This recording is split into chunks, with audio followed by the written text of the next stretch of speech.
Hello, Shumai, and good evening to another episode of Radio Yes Cymru, the podcast, which is on your favourite podcast app and also on YouTube. Please make sure you follow us, share the love, and give us some likes if you can, so we can bump up the ratings and get more people listening to Independent Wales conversations. Look, I got Colin Nosworthy talking to me today, just down the road in Aberystwyth. It could be easier to come over to my house, Colin. We could have done it like that. But Colin's from the think tank Melin Drafod, Melin, Drafod, Drafod. So it's the Welsh term for think tank.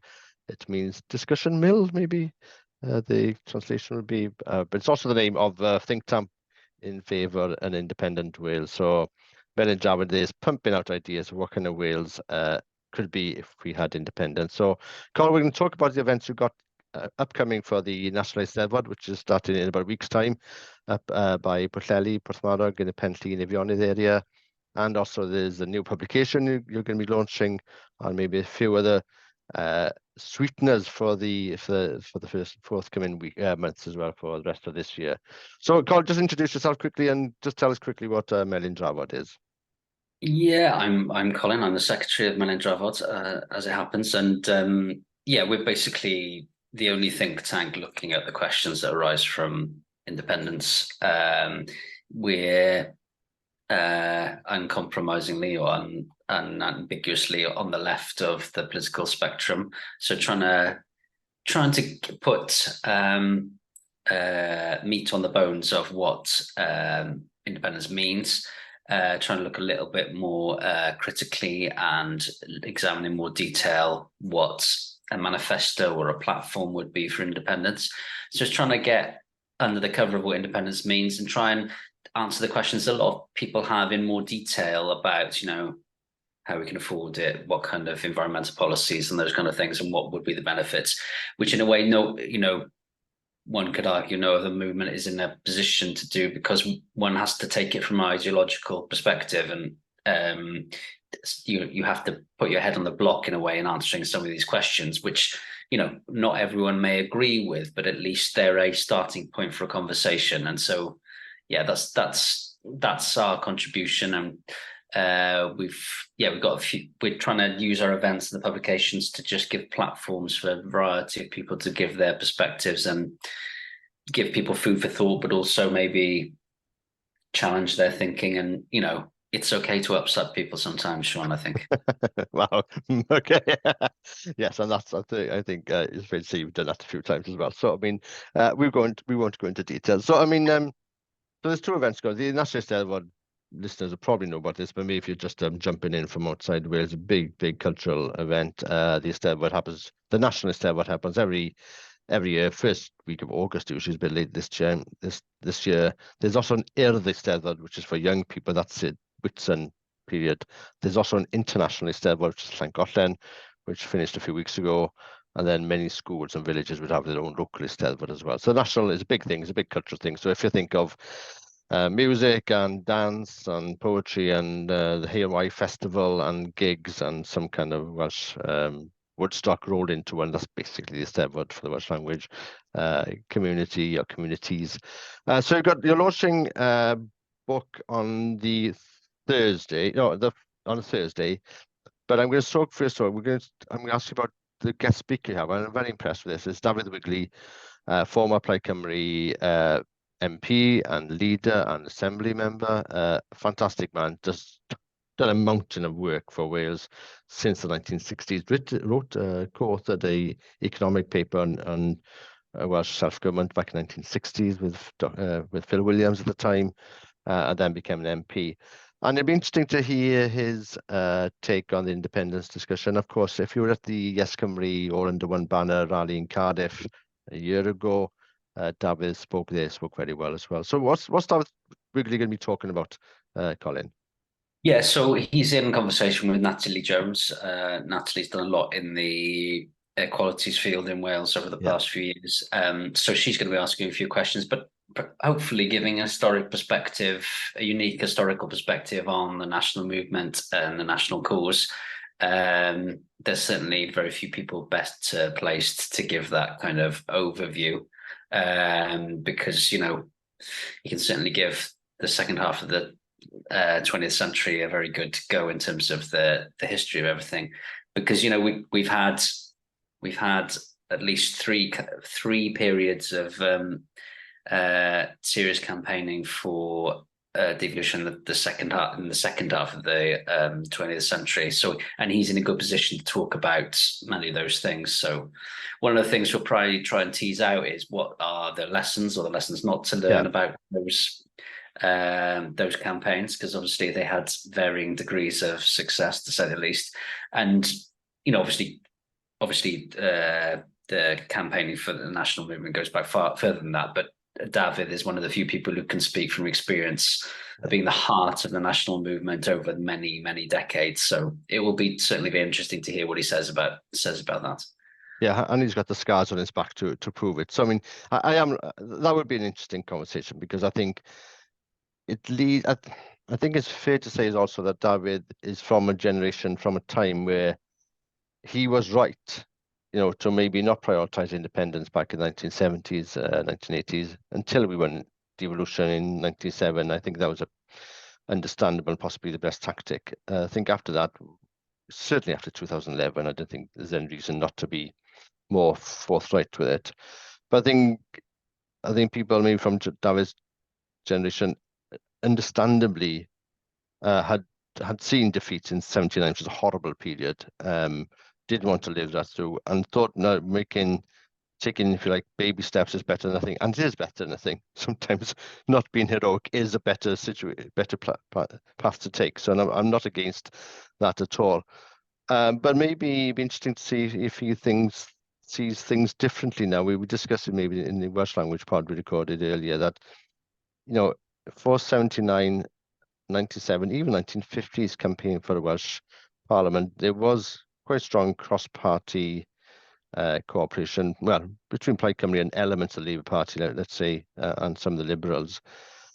With independence, that's more difficult. I can't see how that's going to happen party political. The Greens are on board with independence, but Labour Party will never be for independence. I can't see anything except a totally collapse in the British system, similar to the collapse in 1991 across Eastern Europe and 1918 after the First World War again in Eastern Europe. I can't see anything like that happening. No. And that's the only kind of thing which is crunch up the Labour Party. So it'll be interesting to see if David thinks that cooperating, obviously cooperating is a good idea in any case, if that's a strategy, or do we just ignore the party politics, certainly the Labour Party politics, and just somehow, but you still need people voting for people to vote for independence, don't you? I mean, I'm still not convinced how the Labour Party supporters again this through. You're never going to get independence with Chris Bryant as an MP, because Chris Bryant has never, ever, ever, or Joe Stevens, or Stephen Kinnock, or 85%, 90% of Labour MPs will never, ever vote for it. And if they're still in power, it's not going to happen, boys.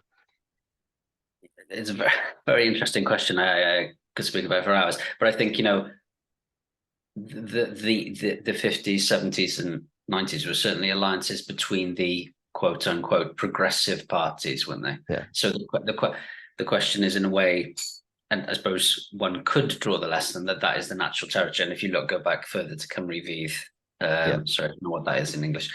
That is a movement. Yeah, the Young Wales movement in 1890s. That was the kind of emergence from the progressive movement at the time, namely the Liberal Party, as opposed to the Tories. So that could be a lesson, but again, as we were saying earlier, is there an extent to which this is independence is a fundamentally different question from devolution within the existing state? And that's where maybe David Wigley can offer a perspective, because I think, Plaid Cymru has traditionally taken a gradualist approach, which to someone listening in Scotland is perhaps a key difference between the two countries. And this is where the comparisons that Scotland is Catalonia and Wales is the Basque Country maybe come into play here, in the sense that, to an extent. But with the gradualist approach, independence does it fit with a gradualist approach? Is it a gradualist approach, or is it a totally new kind of situation? And on the Labour Party point, I think we do have Labour for independence, like Welsh Labour for independence. And to what extent do the party labels matter? I think that's to be questioned. But it, in my view, and I don't know, interesting to hear what David really says about it, is it, regardless of party labels, some kind of broad alliance of the progressive movements? That's how I would probably view it, but someone else might have a Yeah, and I can see that alliances made on group and individual basis, but you come down, if you believe in a constitutional democracy, then people have got to vote and for independence, and in some way, elected politicians have to vote for it. And if people are voting for people who are diametrically against independence, that's not going to happen. But it would be interesting to see how that movement is built, and that's part of the job. Yes, Cymru's trying to do this kind of part of thing. Melin Drafod is trying to do as well. Obviously, Plaid Cymru will do their own batch with it as a party political movement. It is interesting. You're talking about the dates there, Colin, going a bit off piste here, but I think it ties into the discussion with David and Melin Drafod in general. So there was a Parliament for Wales campaign, quite a big Parliament for Wales campaign. People forgot about it. Quarter of 250,000 signatures collected across Wales, all analog, door to door. In about 1955, they had a relay race across Wales to our rally support for independence. Quite an inspiring and visual campaign, mostly led by Plaid Cymru, but and if I remember, Peters Griffiths was employed, I think, by Plaid, which is Llyr Griffiths' father, to work on it, but it was sort of done also with Labour, so Megan Lloyd George and Liberals, so it wasn't seen as a Plaid Cymru front. Nothing came of that, but 20 years later, you have another campaign, this time for devolution in 79. Things a bit more firmed up then. That was defeated in 79. And again, 20 years later, you have the successful this time campaign for devolution 97. And David Wigley played an instrumental part in that, I think, working closely with Ron Davies, the Labour Party leader in Wales at the time. And then about 20 years later, we have the Brexit vote. So I'm trying to think, just 20 years from when are we going to have the independence vote if we're following that trajectory? I think it'd be interesting for David because he did a lot of work for the Welsh Language Act in 1993. And that again was cross-party. It had to be working with the late Lister Morgan and the Labour peers. And I'm sure that kind of cooperating on a question of Welsh identity was instrumental in getting the cooperation then for 97 referendum. I also think as we'd won the Language Act for the Welsh Language Act in 1983, that somehow took the language issue out of the debate in mid-90s, which allowed the devolution debate to be debated without the idea and the threat and the orange card of the Welsh language being played. And that, I think that was enough to get the horse over the finishing line. I mean, is there something like, again, do you think the kind of alliances which got us over the line in 97, Colin, do you think that Melin Drafod is somehow trying to build those similar kind of alliances for independence? And what are those key issues, you think, where people are cooperating and it would maybe instigate some people to make that decision, okay, I think an independent Wales can get this, whereas staying with Westminster won't? Well, that's a big question. I do think that the existence of the independence movement now is proof that that cross-party working is happening at a level maybe not to an extent that a lot of people maybe not aware of, that within the independence movement, the party was certainly within Melin Drafod that has non-party people, Greens, Labour people, Plaid Cymru people all within it, and possibly more unified than any political party, but dropping the labels for the cause. It's kind of that in itself is kind of inspiring. I think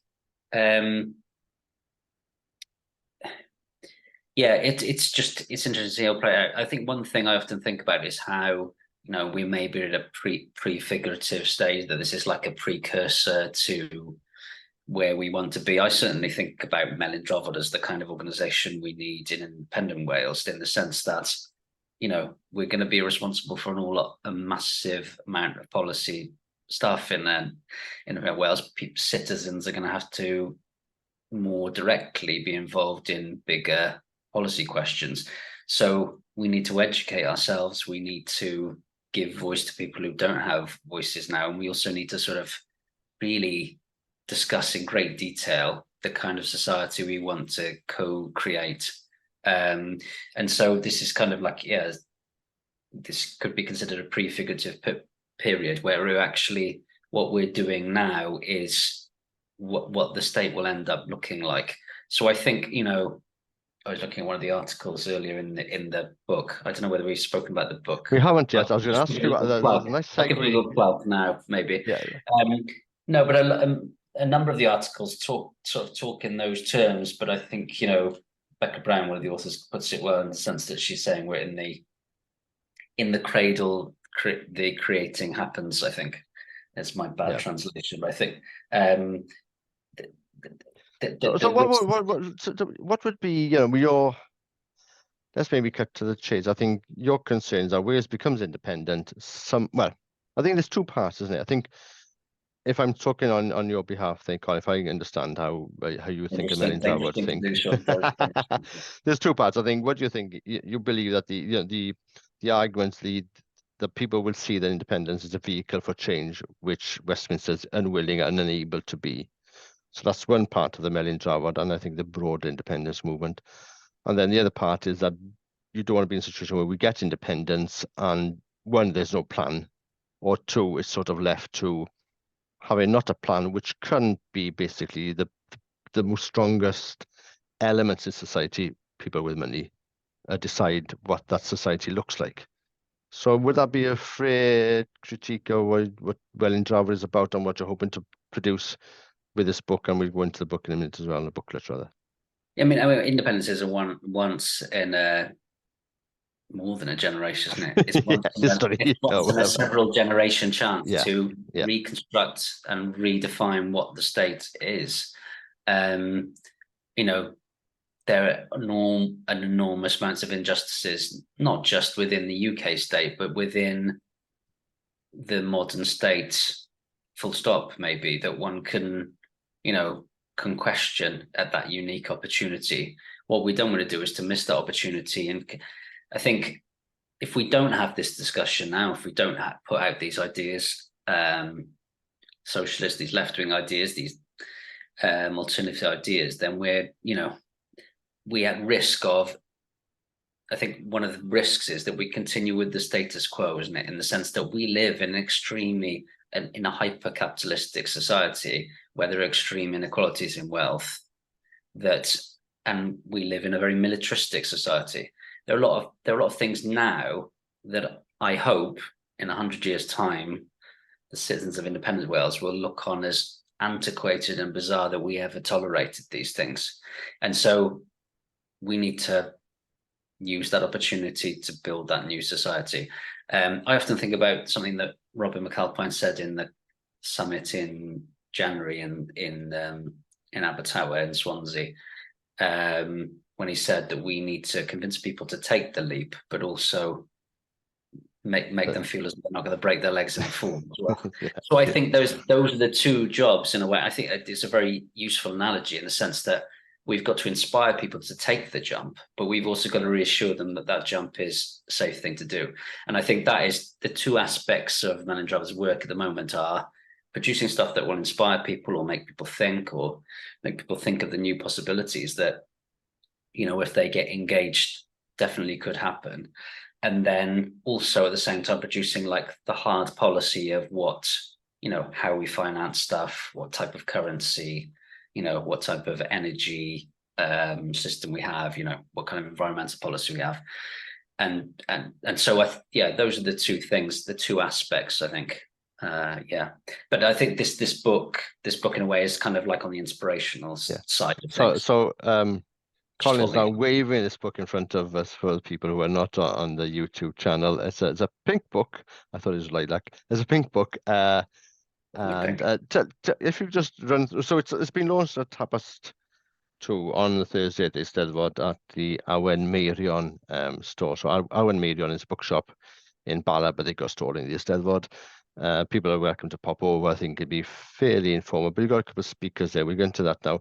What I'd like to do first of all, Colin, is just tell us the authors and briefly what they're writing about. Then we go into the launch itself. Yeah, I'll do my best to summarize it. So yeah, we have Joseph Nagbo, who's a refugee from Côte d'Ivoire, Ivory Coast, and he's writing about. He's also a campaigner with Cymdeithas y Iaith. He's writing about. He's now a Welsh language teacher, as in teaching people to speak Welsh. An activist, and he's writing about how he wants to see policy towards refugees and foreign policy operated differently. And then we had the Senedd member, Sioned Williams, and the author and writer Becca Brown, and then the trade union activist Cerith Griffiths. We have Naomi Hughes from Yes Cymru Merthyr, and then the lawyer Emma Lewis, Julie Bromnex talking about the lessons from Cuba, the poet Eric Ngali Charles, and then Liz McLean from Merthyr, who's done a lot with the SOA Centre there.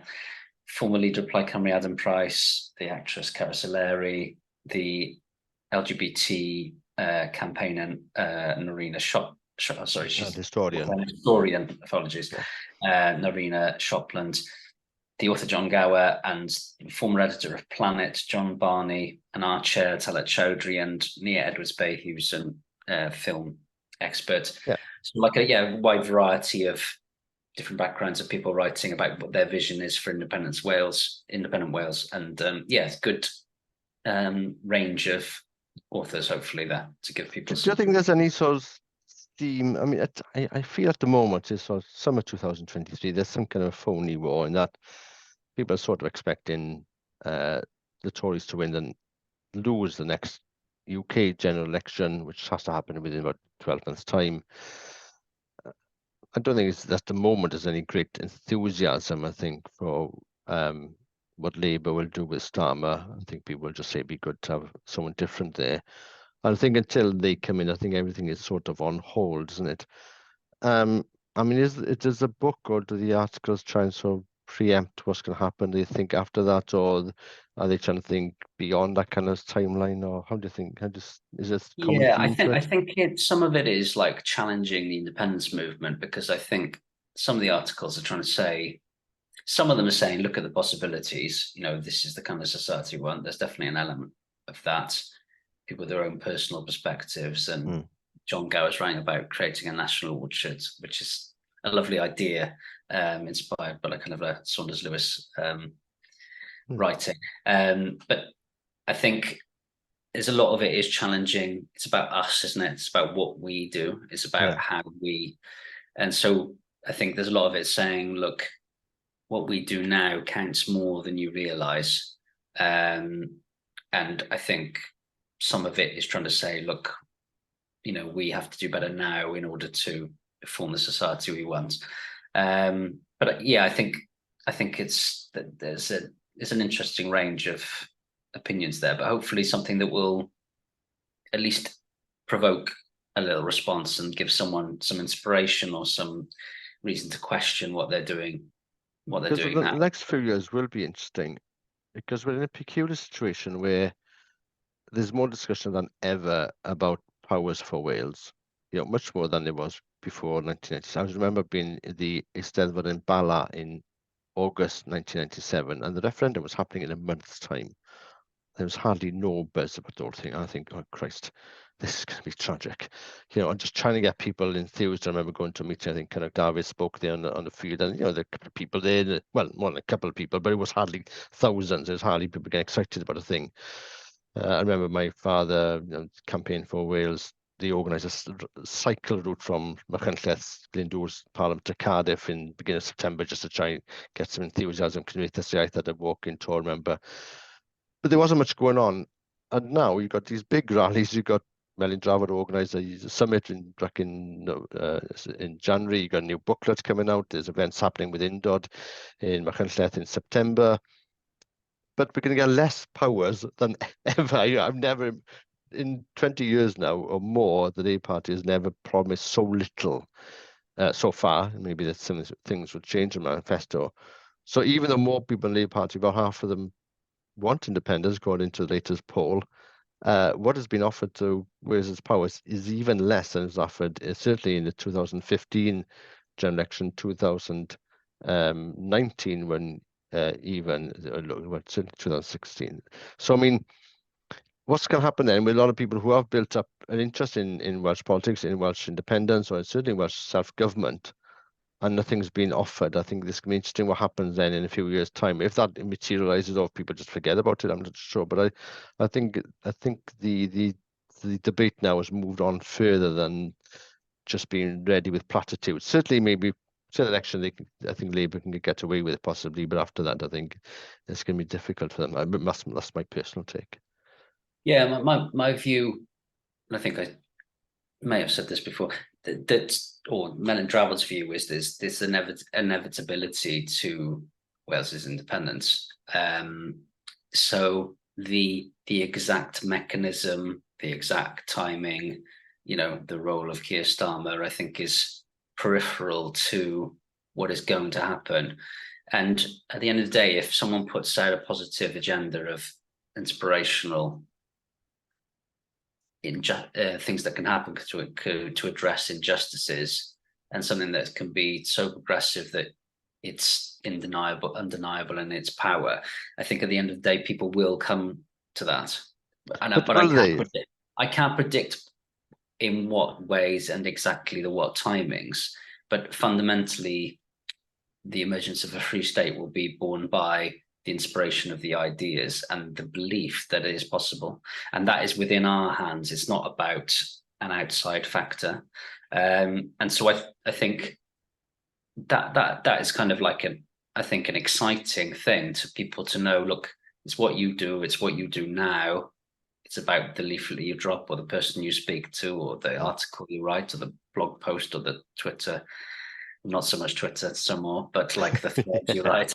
That will be the power that makes it happen. It's all about us in a way. It's not about some outside force. So I think I would obsess less about the party role, the individual leader role, and more about what is the platform. And I think that's where we're coming from, Melin Drafod, is what is the platform we're putting to people, or what is the platform. And maybe some people will disagree with Melin Drafod's platform, but it will show some of the possibility, what's possible. I don't know what dropped on the floor there, Sean. But I thought you had wrapped in house. That's fine. So I mean, we're in a good situation. I think Welsh culture is ahead of the debate, which is always the case really with culture, with music and stuff like that. The discussion on the ground is ahead of the people in power, certainly. I think sometime the people who have power will need to make that jump to catch up, I think, where society is. I think at the moment they're lucky that a lot of people are ready to, there's enough people who are ready just to take incremental and very small change just to get little, maybe the Tories out of the way. So we'll see what happens there. I just thinking... one thing, just while you're saying that, Sean, sorry. is if you're trying to take stock, I think it's incredible to me the majority of people under 34 support independence in Wales. That's absolutely crazy. Well, you remember Colin back in 2015 and so when we starting as Cymru, and it's literally half a dozen people meeting up with no money, and it was pretty much that. And that change has happened because people got together and made a case for change, and it's been a rocky road, as we all know. But I mean, I think that the general case has been made. So sometime the politicians will have to catch up, or we have to get rid of the politicians. I think some people need to lose their seats. So people have to stop voting for some people, because it's not going to happen with the same people, with Chris Bryant and Kinnock and Joe Stevens. No matter how nice they may be, they're never going to vote for independence, or even give us the right to have a vote for independence. I think we need to get real about that. But maybe, well, that is an argument. I think we need to have that argument quite soon, really. I was just going to ask another question, but I don't know how much time we have, because a few things I want to ask. I mean, you're making a case for independence from a left-wing perspective. That's obviously Melin Drafod's gig. That's what you do. That's why people are active. Do you think sometimes people want change, but not the kind of change we're offering? So if you look at what's happening generally across Europe, Well, it's difficult to see what's happening. So the left wing sort of won in Spain, but it's not too clear. Certainly won in the Basque and Catalonia and other parts. But then you look at what's happening maybe in Italy, where the new president there is not as right-wing as maybe people thought she would be. She's certainly not in terms of people thought she would be a Putin's puppet. She's not doing that. But basically, the left in wing there, there's some problems. So I mean, people want change, but it's not the change Melin Drafod is offering. Well, at the end of the day, these ideas are put into the public sphere, and they live or die on the basis of what people get out of them or engage with them. I think it's up to people who think about these things to make the case. I think you've got to be making a case to persuade people at all. So we certainly need to make a case. I think if one looks at and I can't remember whether I said this in the English or the Welsh version, but if you look at the enormous injustices we face in society now, we need to provide answers. I think we live in a time when globalization and deindustrialization in much of the Western world is making people question the role of the state and and that these injustices are making people turn to different ideas. And there's a competition between, as there always is a competition between the left and the right. The job of the left is to provide concrete answers to people's problems, isn't it? I mean, that then there's historical battle, and so I think what we're doing as a movement is just putting the ideas out there and trying to make a case for certain solutions. And I am very confident that people will choose, if not the exact agenda, they will choose things that are similar to the choices we're making. And I think the difference is between Wales and, let's say, Italy or France, what's happening with Macron or whatever, and as you can see it happening in Catalonia and Basque Country, is that the idea of the nationalist movement means that the traditional way which the right can outmaneuver the left ideas is through patriotism. Doesn't work in a Welsh or Scottish context. So because the movement is seen as something more, because the nationalist movement is as it is very difficult, and it's not even possible really for the Conservatives to make a case that they're more Welsh nationalists than other people, because that's not their national identity. That's not the policy they promote. So I think the other way of thinking about it is kind of like we're permanently reimagining what Welshness is. Yeah. And Melin Drafod, by existing, is making a contribution to what Welshness is, and we can choose to change and design it. I would say that, like, across the developed world, democracy is in crisis.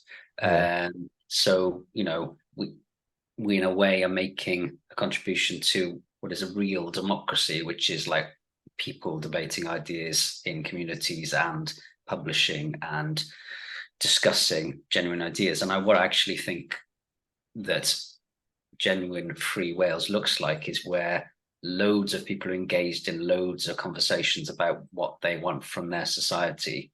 And I think there's a kind of a risk in not, I think that's our job, isn't it, to have those detailed discussions with people and empower citizens to take part. Because I think the far right in particular benefits from kind of a disconnect or a feeling as though there's a single answer from one all-powerful state. And what we've got to try and inspire people with is the political education in their own role in engaging with democracy on a more community level. Is one way to look at it, I think.